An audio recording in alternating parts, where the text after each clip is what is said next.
Welcome, everybody. Today we're working on our chapter or unit 5, um, exercises. This focuses on functions, and we have our first programming prompt up on the screen here, which says, write the following functions and provide a program to test them. Okay. And what I kind of like about this is they're telling us up front what to call them and what parameters or arguments they will accept and what they do. So, for example, the first one there is called def smallest, right? It receives an X, Y, and Z, and it returns the smallest of the arguments. Doesn't specify if they're numbers or words, but we can assume probably that they're numbers. Then we have another one that does an average, and I'll assume once again they're numbers, and it will return the average of the arguments. All right, so let's go ahead and start writing this. Spider's up on screen here. I'm going to close all my previous tabs. I'm going to do a little bit of save as here and some file management. So I got to get my stuff stored in the right spot here for this semester. This is the fall semester of 2025 as I record this. I'll do a new folder here for Unit 5. Right, this is exercise 5.1, so I'm going to name it accordingly. You name it what you think is appropriate for you. All right, zooming in on both panels. There we go. Let's get rid of all the comments here. And let's get started on writing this. Now, I am intent on kind of demonstrating this main method approach that we've been talking about. So the first thing I'm going to do is I'm going to define a main method. So right up here at the top, I'm going to make a method or function, excuse me, called main. And then for right now, I'm going to put in a pass statement. And then down at the very bottom of my code, I'm going to call the function to run. Right. Now, I'm putting in the pass statement for a couple of reasons, because I really don't have any code yet. Right. That's one reason. And I want to demonstrate a concept. Right. So here's the first thing I'm going to do. Let's actually, in the main method, put a print statement, and we'll just print whatever. Okay. I want you to notice that this is defined as a block of code, and I have a call to it down here. So when I hit the run button, it will print whatever. If I remove that function call at the bottom and run it, and we talked about this in the Kahoot, it ran, and it did exactly what we told it to do, which is nothing. It built a function is all it did, right? So that's just kind of driving home the point, basically, that it won't run unless you call it, right? And so if you're going to use that approach, my suggestion is kind of do this to start with, and you can use the pass statement up here if you wish, right? Now, I'm going to do that for now because we were told to build two functions named a certain way, and I do have those pre-copied over here on my other screen. So we were told to build a function called smallest. Notice I'm going to put in the pass statement right away. And then we were also told to build one called average. And once again, I'm going to put in a pass statement right away. Keeps it from erroring out. All right. So now I have to figure out the algorithms for how this is going to run. Right. Now you could think from the higher level and build the main program body first. And really what we're going to do here is we're going to feed some numbers in and get it to run and see what happens. Okay. So that's pretty easy to do. And I mean, I could pre-configure the code in the main section, but for me right now, it's making more sense that I code each one of the functions first so I can kind of get the logic right, and then I'll figure out how to call it, right? It's not always going to run in that direction. Now, if I was building a function that finds the smallest value out of 3 values, believe it or not, we've already done this algorithm. You guys remember when we had to find like a minimum and a maximum without using the min and the max function. That's what we're talking about here. So I'm going to basically write this code. This is pretty easy. It's just a couple of if statements, right? So let's think about this. If we're sending in three numbers, I can say if x is less than or equal to y, and if x is less than or equal to z,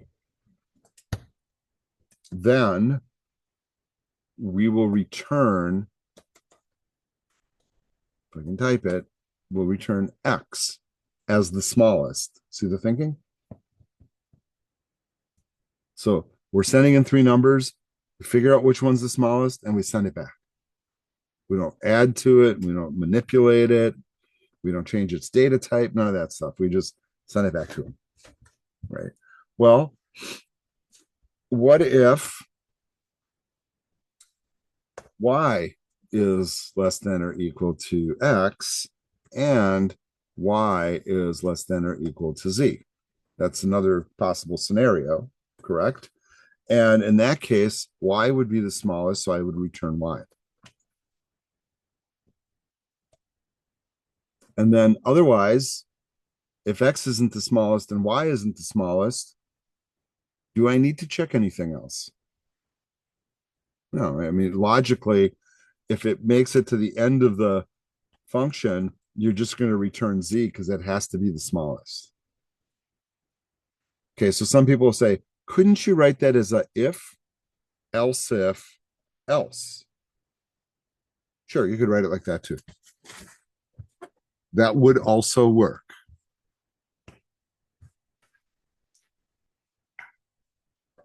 But this also works. Okay, so that's the function for smallest. Now, here's what the logical thing is to do. Before I go writing the other function, can we make sure this one works? Yeah, let's do that. Okay, so we're not asked to get user input here or anything like that. So up here in the main method, I need to find a way to call it and get that value back. All right, so here's an example. I'm just going to set up a variable called num, and then I'm going to call the function, and I'm going to send in three values. Well, let's do something super simple, like 1, 2, 3. And normally I would put like spaces here. All right, so what's going to happen is this will run, it'll call the function, send three values. 1 will go to x, 2 will go to y, 3 will go to z. And this is pretty important. The parameters go in the order of the variables listed inside the function. So when they get here and become parameters to run inside here, these are variable names. So I'm declaring variables really inside the function definition that operate inside this function. If I create another variable down here that's also called x, y, and z, which I'm about to do, and by the way, isn't generally a good idea, those are different x, y's, and z's than the ones inside this function. And if I tried to access x from up here, I wouldn't be able to do it. Right. And that's where that global keyword comes in, right? That's a pretty rare use thing. All right. So this function will send these three values, it'll process through this code, and which will come back? X, right? One will come back as the smallest. That will get stored here. This will return a value. It needs to have somewhere to go, right? The thing on the right and its result will be assigned to the variable on the left with the assignment statement. Remember all that, right? But this is very common. When you have a function that returns a value, you can't just run it and leave it sit there. It won't work. It's got to have a value to send or a place to put the value that it's sending back. Then we can check to see if it worked because we can just print it. We can print and see which one it returned. So let's go ahead and run this. And as I run it, it returns 1. All right. Now you could test this a bunch of different ways. So I don't think one test is adequate, real frankly. I think that you need to test it to test a a variable in each one of the positions being the smallest. And what I would challenge you to do is come up with different ways to run it. So here's a different way you could run it. I could say print, and we can do our F string, right? And then I can say the smallest number of 3, 4, 5 is, and then here inside of curly brackets, I can run the function. I can say smallest parentheses, run parenthesis, and then I can send in the values. What I was going to do 3, 4, and 5, 3, 4, 5. So what's going to happen here is this function inside of here will execute. It will return a value back to this spot,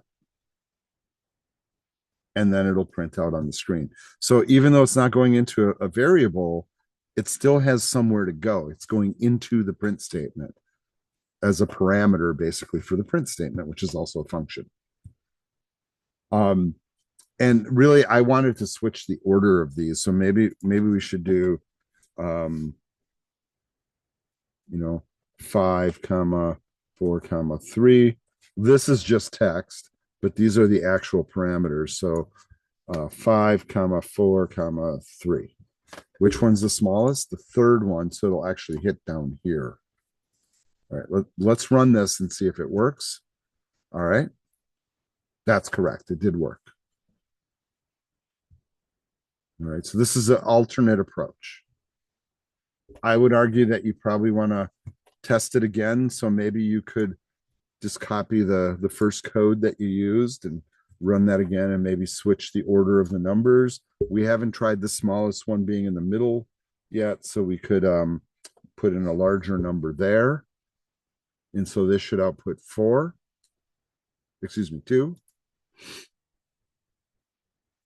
Yeah, and see, this is a little deceiving because it's part of a print statement. And yeah, you could make your print statements more verbose if you wish.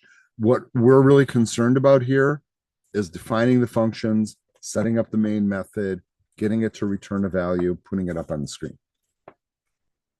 Everybody's okay? Right. I'm only seeing nods, so I have to assume. All right. Now let's build the average function. And once again, they told us what to call it and what parameters to pass in. And how do you do an average? All right. So let's talk about this. Do I need to set up a variable to hold it? Well, maybe. Okay. So maybe inside here, I create a variable called like AVG or something like that, average, right? And then how do I get an average?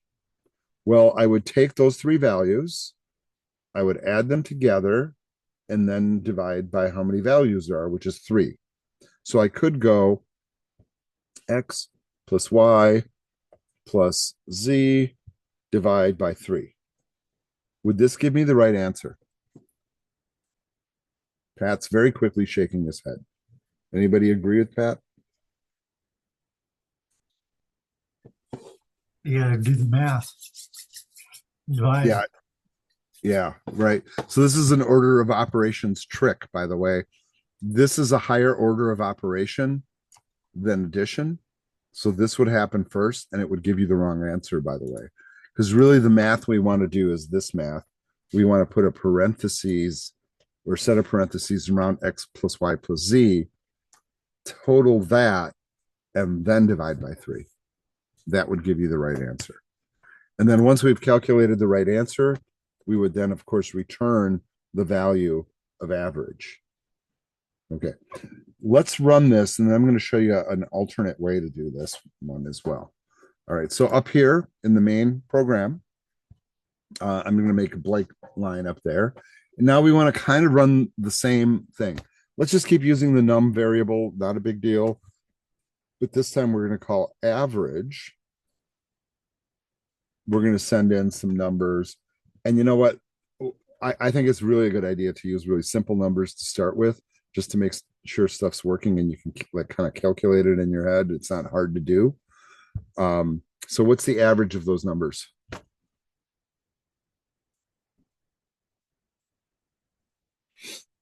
Okay.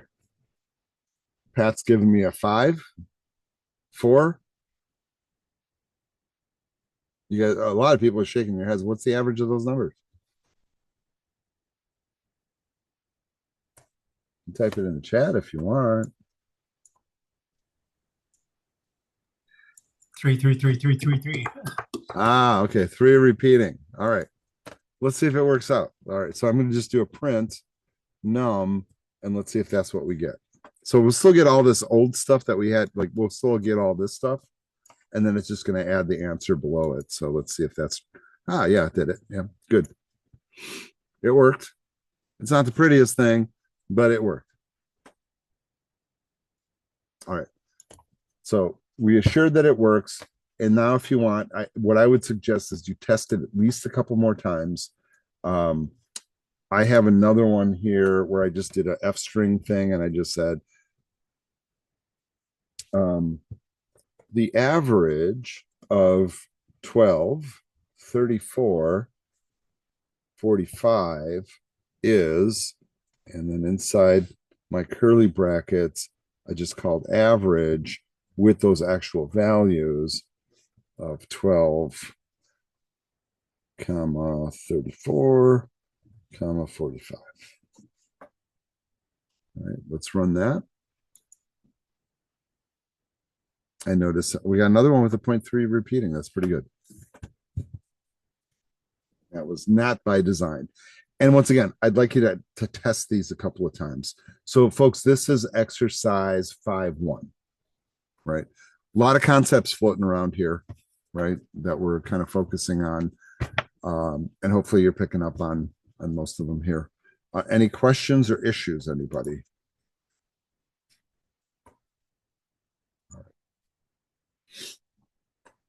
Let's move on to the next exercise. We'll do one more exercise and then we'll take our break.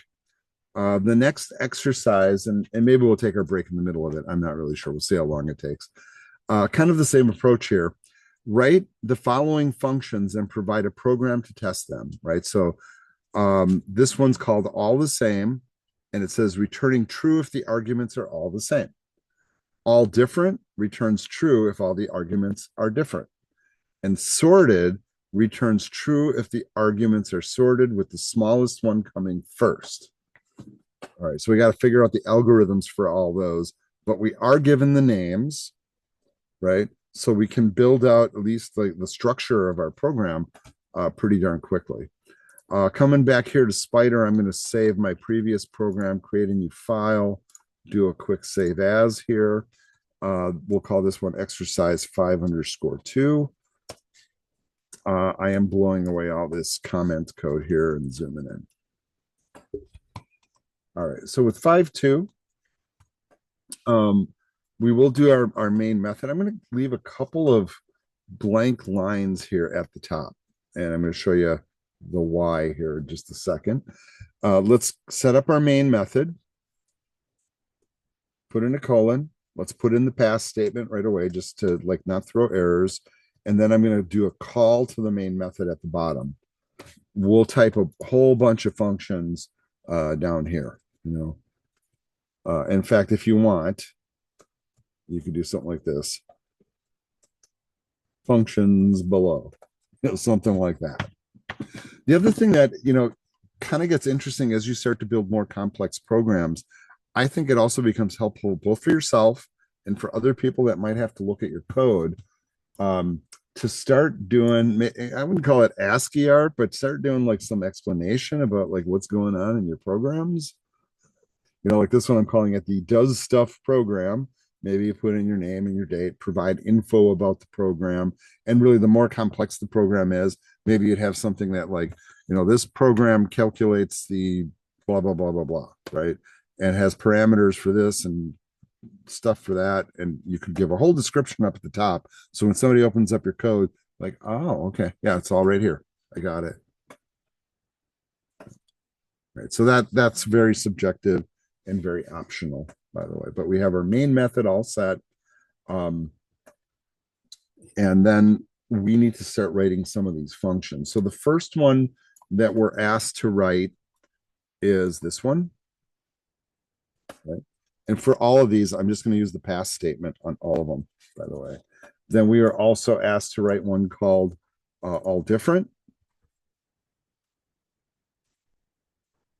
And then another one called sorted. Right. Once again, I'm putting pass statements in on all of them, and notice how it gets rid of all the errors. That's kind of the point. Now with this first one, you might choose to do something like this as well. So like I showed you, like some programmers will do stuff like this to provide information to others that look at their code.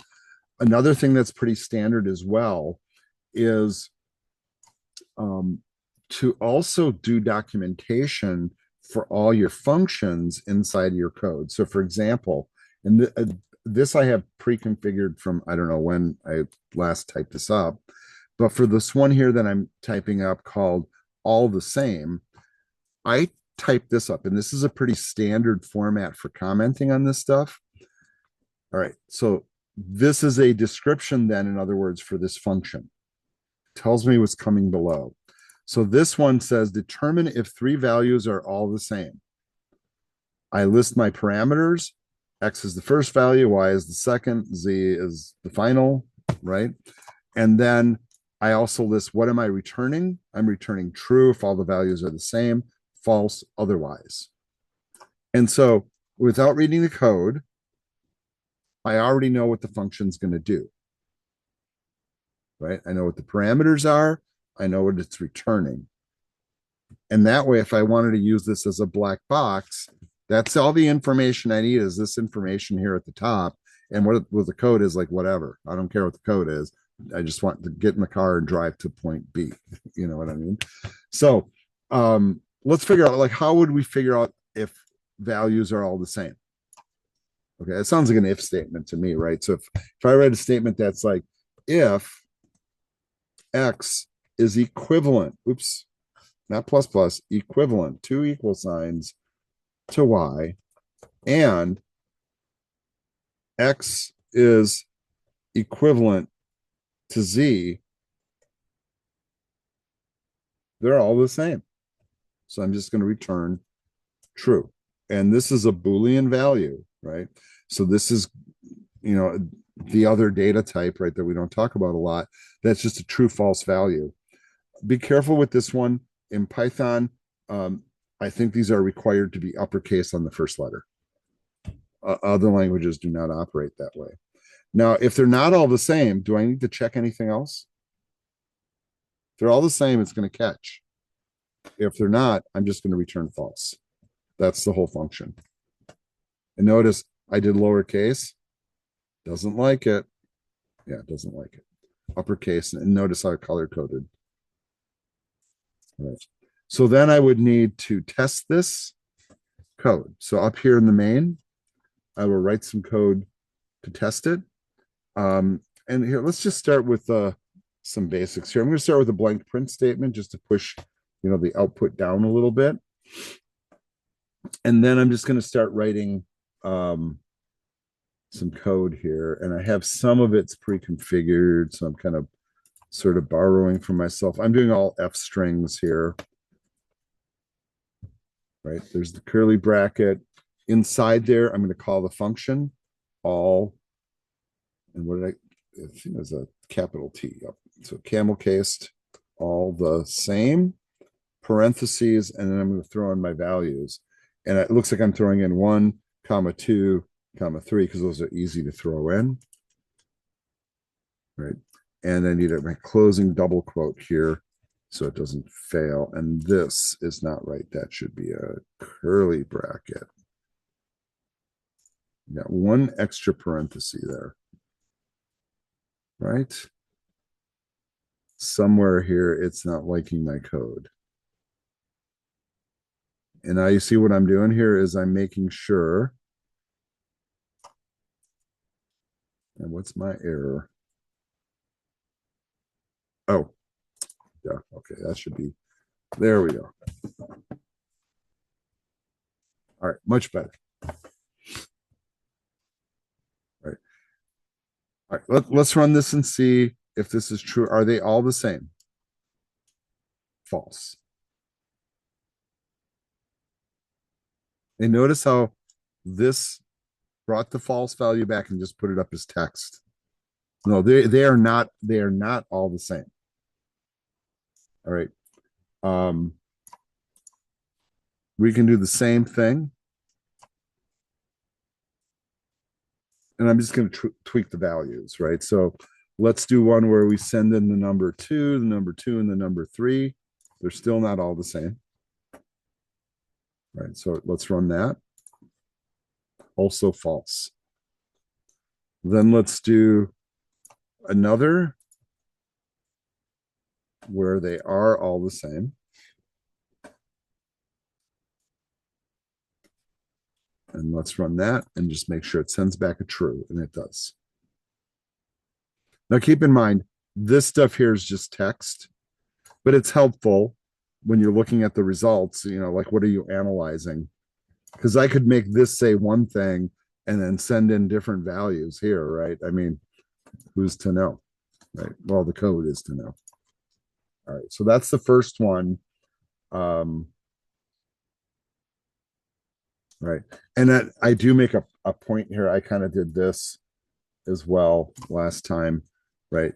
If this approach makes you uncomfortable, you can still do this where you store it in a variable and then just run that. Right. And, I mean, you can run this as many times as you want. It doesn't really matter. And it doesn't have to be, by the way, integers. It could be,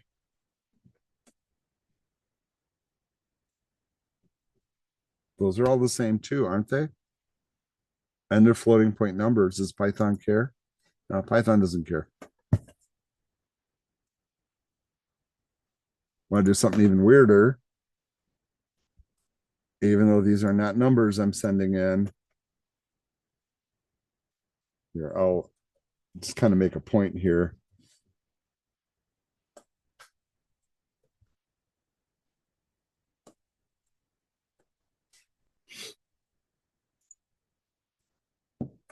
It works for text also. Welcome to Python, folks. Right? Makes like if you know other languages, this makes no sense. But in Python, it works. Yeah, as long as the text is equivalent, it will register as true, even though it's not numbers. Floating point doesn't matter. Integers doesn't matter. We're just checking to see if the stuff is equivalent. Words can be equivalent to each other. All right, so that's all the same. All right. And the next one that we have is called all different. In fact, why don't we take our break right now and we'll come back and finish it. If you feel motivated, you can go ahead and code that if you wish. All right, I'm going to pause the video here and I will see you guys in about 5 minutes. Yeah, I didn't record any of that, by the way. That's okay. I have it pre-recorded from other semesters, so hopefully you guys captured it. I'll review it, so I apologize. But for this last one, we will convert to a string. And then all we have to do is return the length of the string. This one's called digits. So I'll just take my 3 print statements here, move this all down a little bit, maybe get rid of this blank line here. And then we just have to, what would we say here? Number of digits.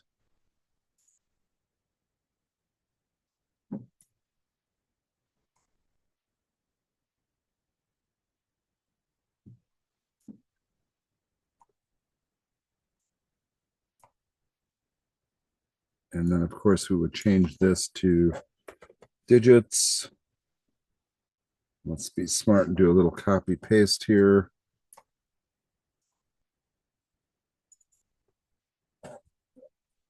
All right, let's run it and see if it works. 4 digits, 2 digits, 3 digits, it does work. Right. Just a really quick recap because I didn't record all of this. The first one, to find the first digit, convert to a string, find the thing in position 0, right? And then send it back. If you want to do math with any of it, you can convert back to an integer. With the last digit, kind of like the traditional way to do it would be convert to a string, then find the length of that string, subtract 1 so you get the right index position for the last position, or use the Python hack approach of just a -1 inside the square brackets. But then I really like the clever little math trick here of just doing a mod by 10 and you still get the last digit. All right, so that covers exercise 5.3. Everybody okay? All right, let's move on to the next one. The next one is which one here? Exercise 5.5.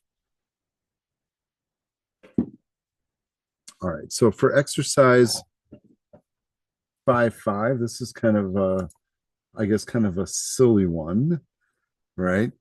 Write a function called repeat, where we send in a string, looks like a number, and then a delimiter.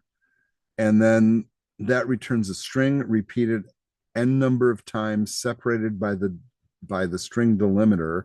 So for example, if I send in ho, the number 3, and then comma space, it will print out ho ho ho like that. Right. Seems kind of silly, but let's see if we can kind of put it together. Now, I do hear the word repeat in here. So that to me says a loop. I also think, for example, we should probably prompt the user to input the stuff. We shouldn't just arbitrarily force it in. So we should also have a prompt for it as well. All right, let me see if I can kind of put this together here really quick. We'll make a new program. Let's clear the slate here. Let's do a save as. This is exercise 5.5.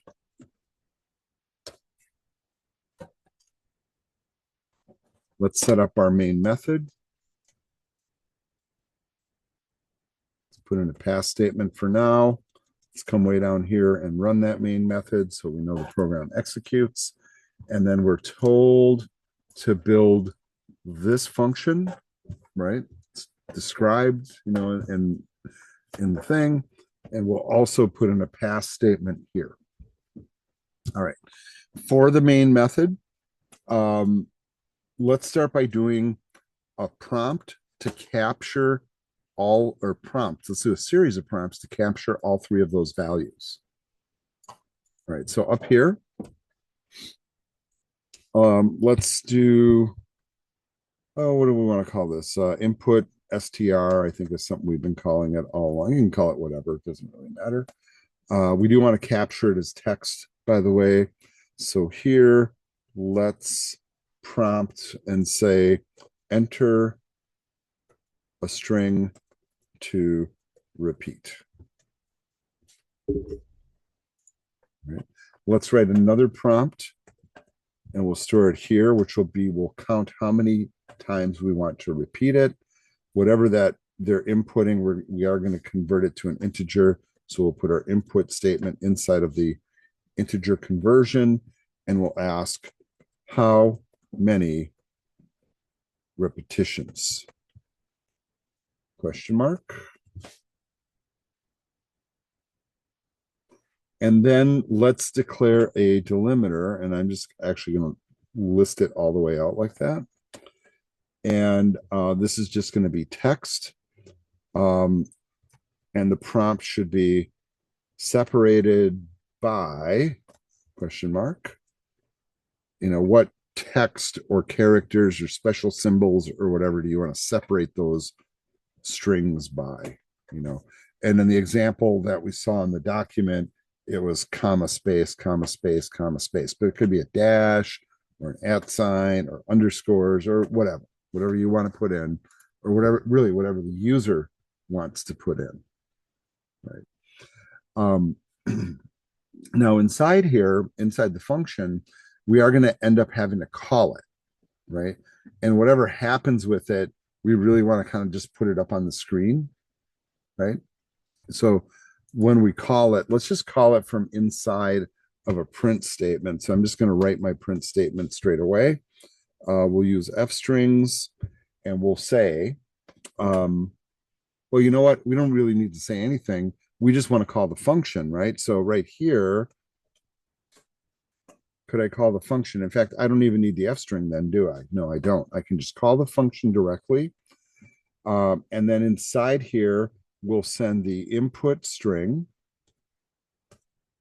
followed by the count, how many times, and the delimiter.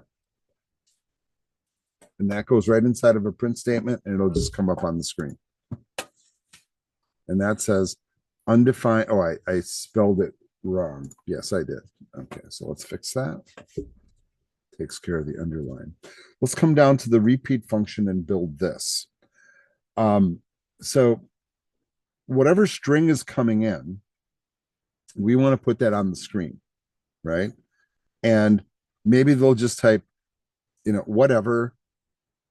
Then they'll type the number 1 and leave the delimiter blank and they just press enter. We, at the very least, we got to put it once up on the screen. So I'm going to set up this variable that's going to hold whatever my return value is going to be, which is going to be a string we're going to send back. So to start with, let's just take the string they sent to us and put it inside there, right? So the first iteration's already done. Then if they like put in a count of like, I don't know, 50, right? I don't want to like run the code 50 times. A loop sounds really logical, right? Maybe a for loop. So I could say for I in range going from 1, right, the first time, to whatever n is. Now, mind you, normally when you use the range command, you have to go 1 over, right, to get the right number of repetitions. But I'm already adding 1 copy of the string in there, so it's already there. So I don't have to add a +1 to it. If you guys are going to debate me on it, I'm just telling you up front. So then I'm going to take that variable, which I'm thinking of as my return value, like the string I'm sending back, and I'm going to add to it the delimiter and the string again, right? So you could do that a couple different ways, but I'm going to use the plus equals approach for concatenation, and I'm going to send back in the delimiter. And notice here I'm calling it a different name, plus the string again. So 1 happened, I add the delimiter, add the string again, and then it's just going to keep looping. Delimiter string again, delimiter string again, delimiter string again, because it's going to be ho, comma space, ho, comma space, ho. Right. So it'll actually end with the string, is kind of the point. That's why that's last. When the loop is done running, we'll come back out 1 indent here. We'll just return whatever's in that variable that we've accumulated back to where it was called from, which is in a print statement, and that'll just go right to the screen.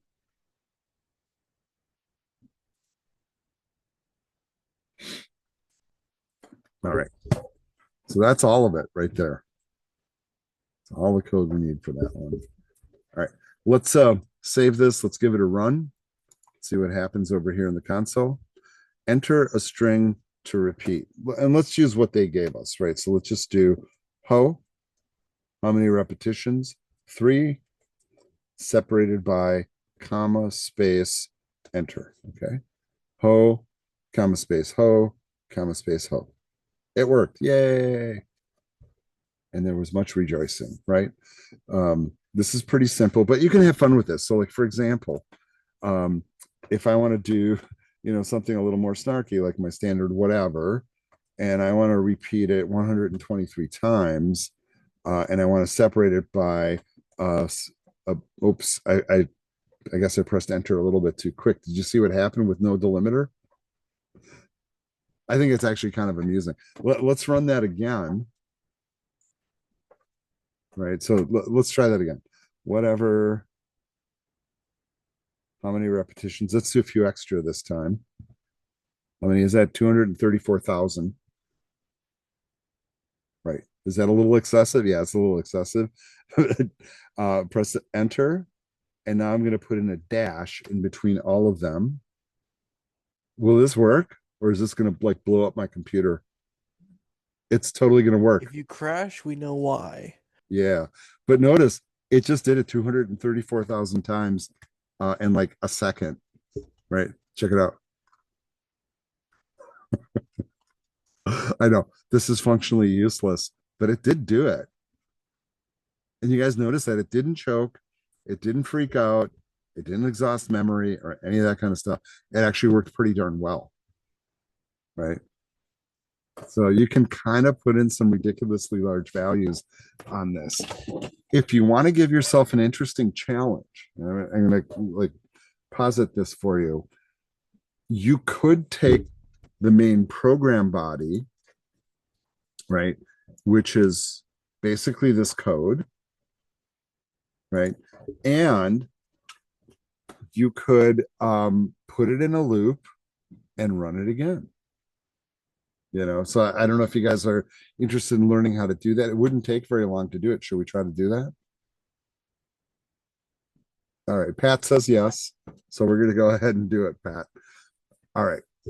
All right, so let's think about this. The program starts up, and then what do we want to put on the screen? Because like, what if the person doesn't even want to run the program? That's kind of an interesting thought in and of itself, right? So maybe here in the first prompt, I say, enter a string to repeat, or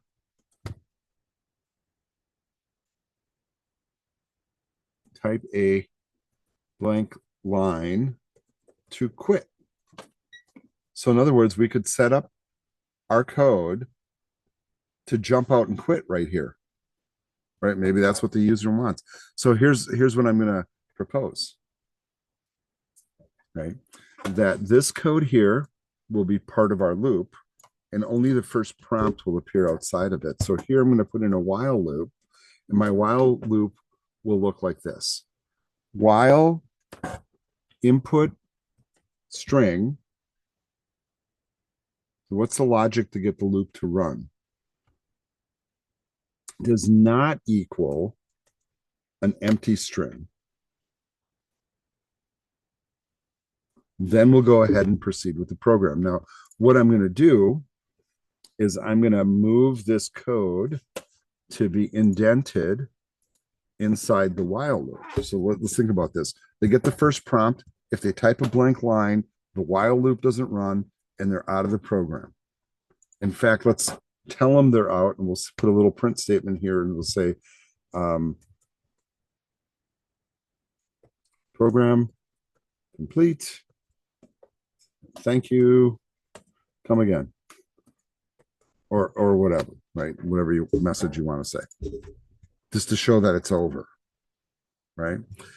If they do type something, it'll go to the next prompt. How many repetitions separated by, and then it will actually output it.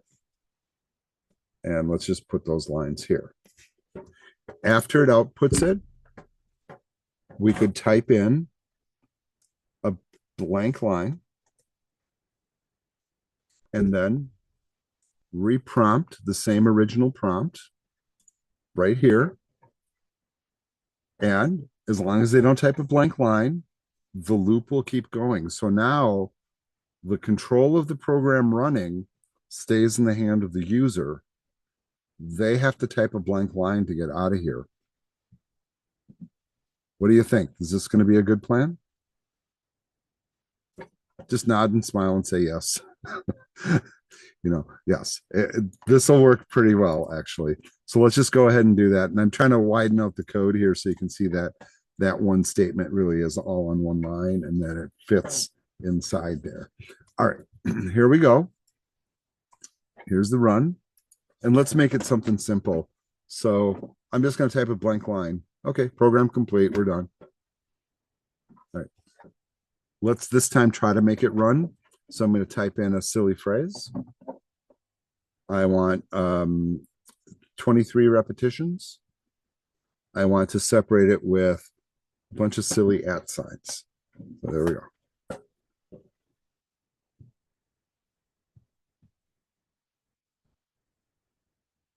Very exciting. You got to admit, right? Very, very exciting. Um, now we're getting prompted again. I can once again type in another phrase. I don't know, 1,234, 5, 6, whatever, 123,000 times, separated by a space, a dash, a space, a hash sign, a space, and a dash, and a space. Took a few more seconds this time. Still did it. It's 123,000 repetitions, you guys. Crazy fast. You want to really have fun with this? Put in a super large number, like trillions or billions or whatever, and then see how long it takes to process it. Amazingly, Python will not choke. It will actually output it all.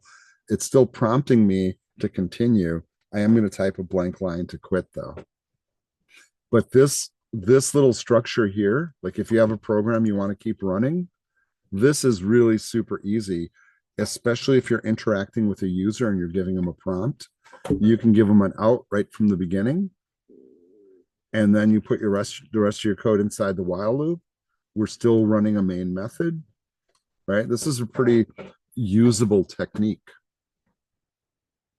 Another thing, thinking back to that sample Java code I was showing you earlier, like the pseudo coding and flowcharting, you could also inside the structure give them a menu and say, enter 1 to process code, enter 2 to do math, enter 3 to put up a silly message, enter 5 to quit. Right. And you could put that inside of a loop. So all of those things are possible. All right, let's move on to the last exercise. We have, I think, just enough time to do it. This is exercise 5-7, right? Am I correct here? Yeah, exercise 5-7. All right. So this one, I do have the instructions copy pasted here. So let's make a new program. Let's get rid of all that junk there. Let's do our save as. So exercise 5_7. Here's the directive. And what I'm going to do is I'm going to put this in let's do the triple quote approach here to make it comments. All right, let's set up our main method.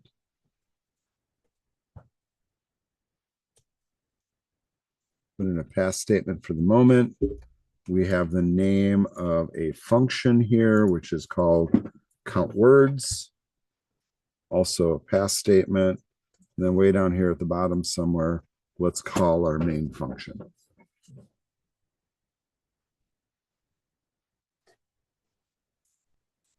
All right.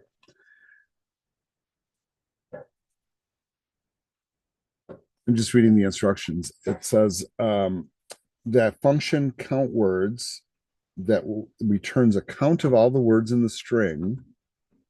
The words are separated by spaces. For example, if I send in Mary had a little lamb, it should return 5.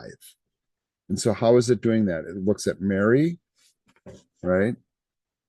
And then it counts a space. Had counts a space. Little a space, little a space. There is no more spaces, but it's 1, 2, 3, 4 spaces. Add one more to that, and you have the number of words. Isn't that kind of a clever algorithm? Yeah, pretty simple, but it does give you accurate results. So that's kind of what we're trying to engineer here.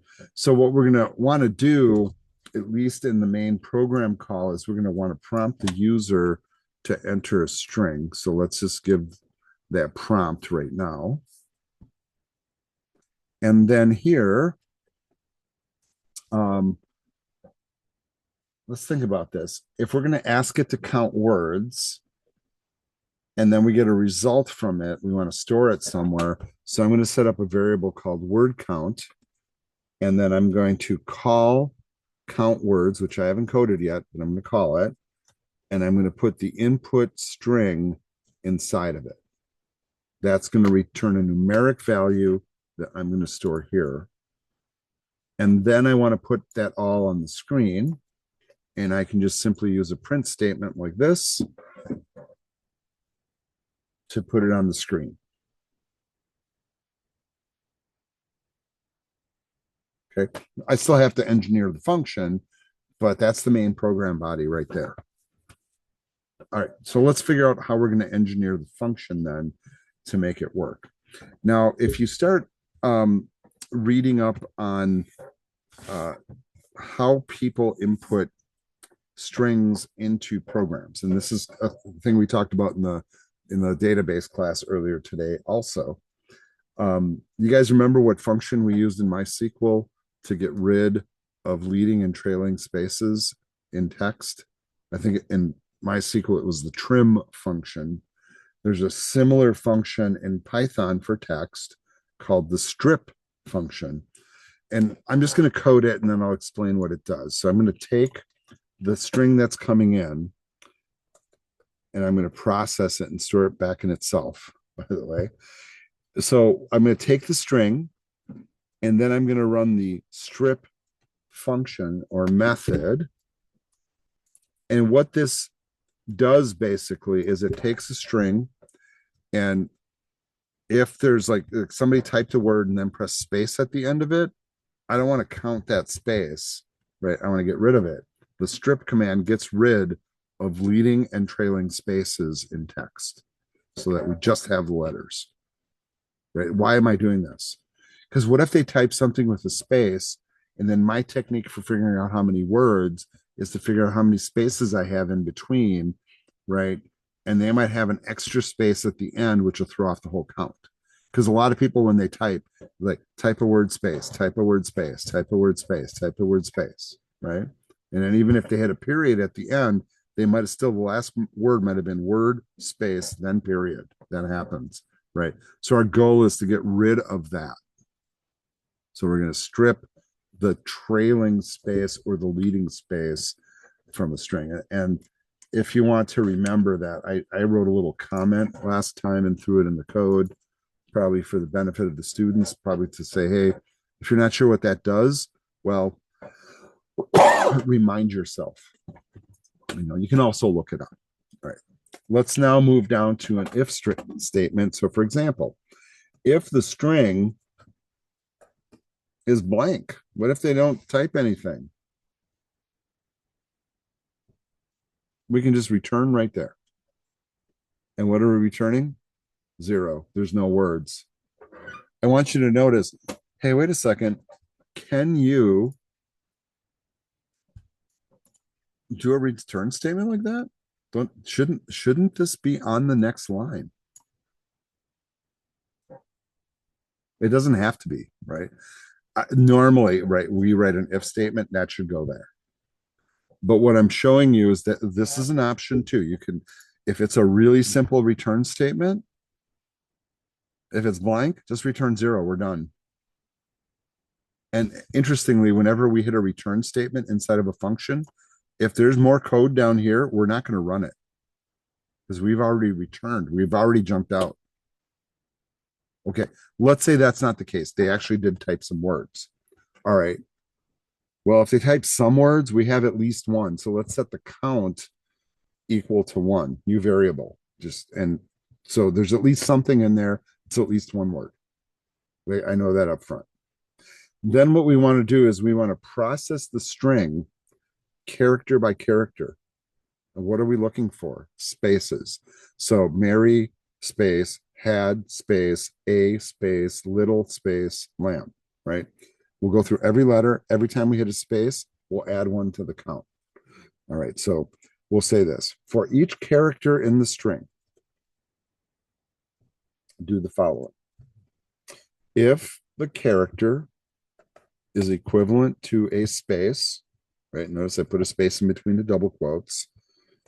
Then we will, to the count, add 1.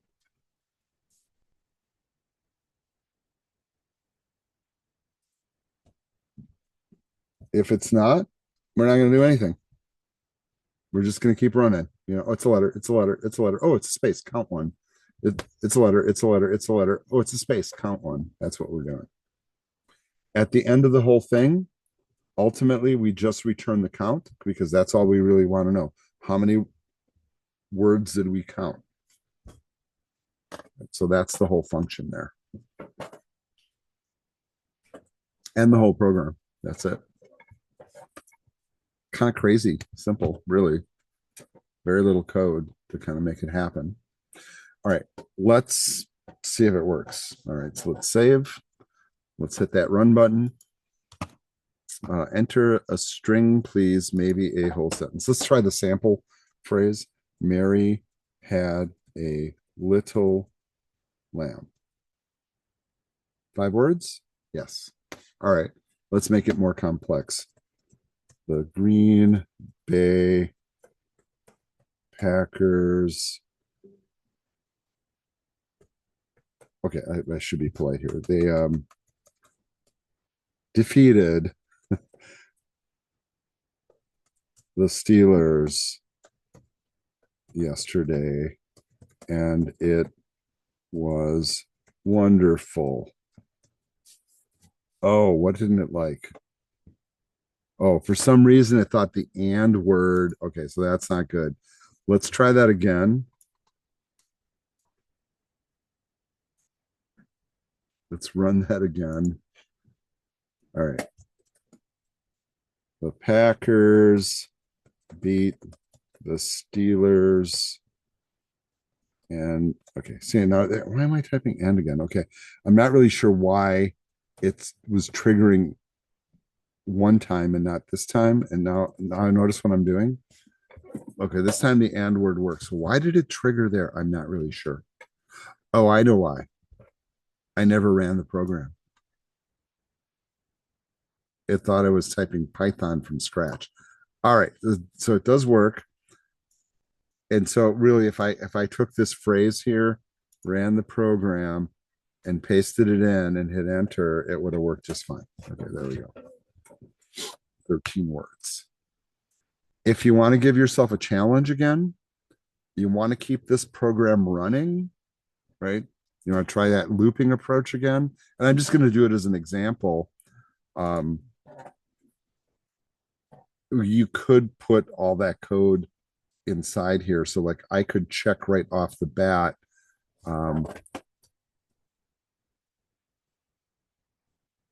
Blank line to quit. Right.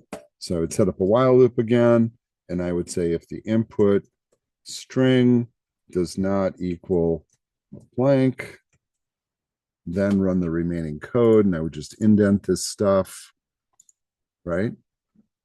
And then I would prompt again at the bottom of the loop, and the user has the ability to quit or do whatever they want.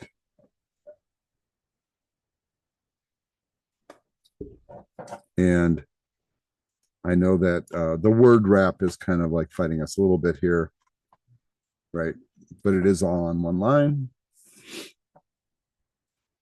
Let's try it with that loop in there. Let's try a blank line to quit. Okay, it's all done. Let's, this is nonsense words here.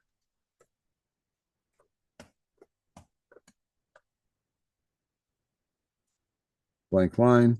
All right, so you can use this type of mechanism very easily, especially when there's user interaction. And so that part is completely optional. You don't need the while loop in the main. But I know that some people were having questions like, oh, you said that now that we have loops, we can keep programs running. Show me how. This is one way, very common, low level way to do it.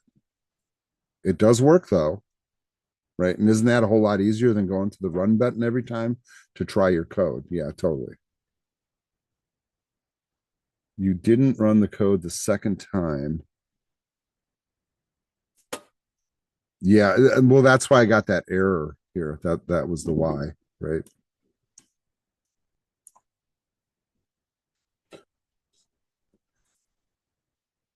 Yes, correct, Jared.